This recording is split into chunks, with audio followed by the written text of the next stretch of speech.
Euzubillahimineşşeytanirracim. Bismillahirrahmanirrahim. Değerli kardeşlerim, sevgili dinleyenlerim, seyircilerim. Bugünkü sohbetimizde emri maruf nehi anil münkeri konuşacağız inşallah. Maruf, aklı selimin ve dinin iyi, güzel olduğuna hükmetti. Kitap ve sünnete uygun olan hayır, fazilet, hak ve adalet gibi şeylerdir.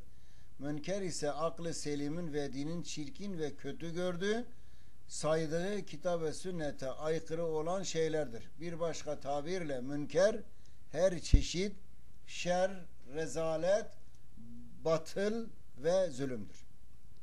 Bunu misallerle açıklamak istersek diyebiliriz ki bir kimseye namaz kılmayı, oruç tutmayı, doğru olmayı, herkese iyilik etmeyi, kimseye zarar vermemeyi telkin etmek, yüce dinimizin yapılmasını emir ve tavsiye ettiği hareketleri öğretmek emri bil maruf, zulmetmekten, zulme boyun eğmekten, kan dökmek, tefrika çıkarmak, tağuti sistemlere boyun eğmek, zalim idarecilere itaat etmek, hırsızlık yapmak, yalan yere şehadet etmek, zina yapmak, içki içmek gibi Cenab-ı Allah'ın yasakladığı, haram kıldığı ve kötü gördüğü, Allah'a isyana götüren hareketlerden vazgeçirmek de nehy-i anil münkerdir. Eğer kısa bir şekilde tarif edecek olursak, emri bil maruf, iyiliği emretmek, ilka etmek, tavsiye etmek, nehy-i anil münker ise insanlığı kötülükten alıkoymak, vazgeçirmektir. Bilindiği gibi yeryüzüne gönderilen insanoğlunun bir yaratılış sebebi vardır. O da biz cinleri ve insanları ancak bize kulluk etsinler diye yarattık diyen ayette açıkça belirtilmiştir. O zaman insanın yaratılış gayesi belli ve kendisine verilen bunca nimetin karşılığında da istenen bellidir. Bir bakımdan insan oğlunun yeryüzüne imtihan için geldiğini diyebiliriz. Yani dünya bir imtihan salonudur bir başka tabirle. O zaman yaptıklarına göre de ceza veya mükafat görmesi de kaçınılmazdır. Bunun içindir ki Yüce Allah insana aklı selim, vicdan ve insaf gibi onu daima iyiye, güzele, hayra, adalete ve doğruluğa sevk eden duygular vermiştir. Bununla beraber insanda kötüye, çirkine, zulme ve batıla sevk eden duygular da vardır. Bu zıt duygulara sahip olan insan daima eğitilmeye muhtaçtır. İnsan bu ihtiyacı sebebiyledir ki Cenab-ı Allah ilk insan ve ilk peygamber Hazreti Adem'den son peygamber Hazreti Muhammed'e gelinceye kadar insanları irşad etmek üzere kitaplar ve peygamberler göndermiştir. Peygamberlerin ümmetlerini ve hatta insanlığı uyarmaları, onları doğru yola çağırmaları, bu yolda akıllara durgunluk verecek kadar eza ve cefalara katlanmalarının tek sebebi onlara hak yolu göstermek ve onları eğitmekti. Layık oldukları dereceye getirmekti. Bütün bunlar insanoğlunun aklı ile doğruyu bulabilecek, doğruyu düşünebilecek fıtratta yaratılmış olması ile birlikte telkinden etkilenmeye de daima müsait olduğunu gösterir.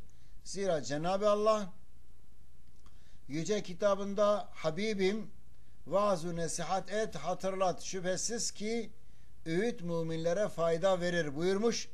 Resul-i Zişan sallallahu aleyhi ve sellem de din nasihattır buyurarak bu hakikate işaret etmişlerdir. Sevgili kardeşlerim, değerli dinleyenler, emri bil maruf ve nehy anil münker İslam dininin genel esaslarından biri olup cihat gibi, cenaze namazı gibi farz-ı kifayedir. Bu konuda Kur'an'da şu ayet-i kerime örnek gösterebiliriz. İçinizde insanları hayra çağıracak, iyiliği emredecek, kötülükten alıkoyacak bir topluluk bulunsun. İşte onlar felaha yani kurtuluşa erenlerin ta kendileridir. Ayet-i kerimede bir topluluk bulunsun ibaresinden anlıyoruz ki bir bölgede bu vazifeyi yapanlar felah bulmakla beraber diğerlerini de mesuliyetten kurtarırlar. Aksine bu vazifeyi kimse yapmadığı takdirde o bölgedeki bütün Müslümanlar günahkar olurlar. Zira farz-ı kifaye derecesinde olan bu mübarek görev bütün Müslümanlara farz-ı ayn derecesine inmektedir. Bu hususta her Müslüman işe evvela kendi nefsinden başlamalı. Önce kendisi farzlara devam etmeli ve haramdan kaçınmalı. Nefsini terbiye etmelidir.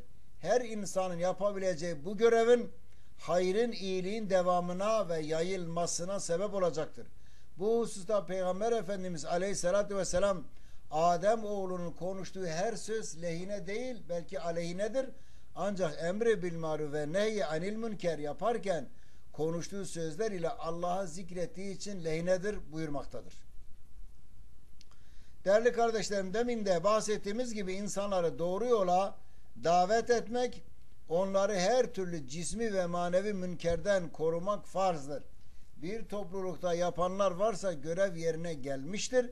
Yapanlar yoksa bu görevden dolayı tüm Müslümanlar sorumludur. Derecesi, durumu ne olursa olsun bütün Müslümanların mükellef olduğu bu görevi mutlaka yapmalıyız. Bugün bu görevi sözde yapan kuruluşlar olabilir.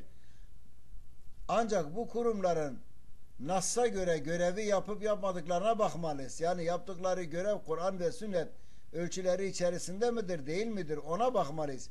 Mevcut sözde İslam ülkelerini idare eden, tağuti sistemlerini güdümünde olan dini kurumlar bu görevlerini yerine getirmiyorlar.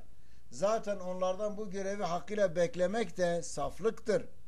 Hakeza tağuti sistemleri tasvip eden bazı kurumların da yönettiği İslami cemaat, hizip ve örgütlerin de bu görevi tamamen yerine getirmeleri düşünülemez. Çünkü bu tür kurumlar İslam'ı değil, tağuti, küfrü ayakta tutan güçlerin birer uzantısıdırlar. O yüzden bu görev salih ve muhlis müminlere düşmektedir. Peygamberler insanlığa sadece getirdikleri mesajlarıyla algılanmamalı. Onların bu mesajı yayarken çektikleri eza ve cefaları göz önünde bulundurarak bu yüce görevde aynen onları örnek alarak yürümeliyiz. Bilirsiniz ki tevhidi yayma uğruna birçok peygamberler sürülmüş.